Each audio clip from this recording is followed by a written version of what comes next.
Nasapwan nga wala na sang kabuhi si Police Lieutenant Colonel Romeo Vargas sa sulod sang kwarto nga nahamtang sa Zone 11 Barangay Handumanan sa siyudad sang Bacolod sini nga Martes sang aga Mayo 19.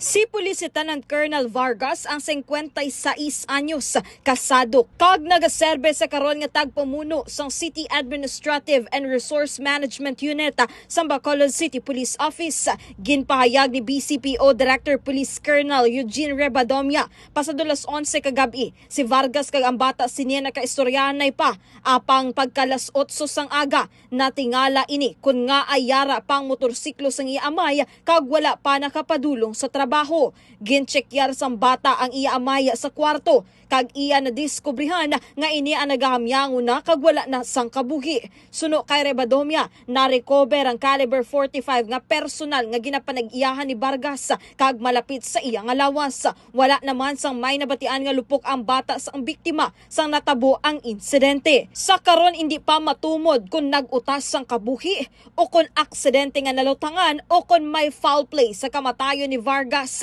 Bangod ginahulat pa ang resulta sang investigasyon sang soko nga ginpatigayon sa crime scene. Suno sa BCPO Director, si Vargas ang kapin 33 katuig na nga nagaserbisyo kag nangin maayo ang reputasyon sini bilang katapo sang kapulisan. Kag ini ang natalana na kuntani nga magretiro sa Oktubre 8 sini nga tuig 2026 kag maganan duty status na kuntani sa Hulyo 8. Nagpalabot naman sang pagpakig-unong si Police Colonel Rebadomia sa pamilya sang nalisdan.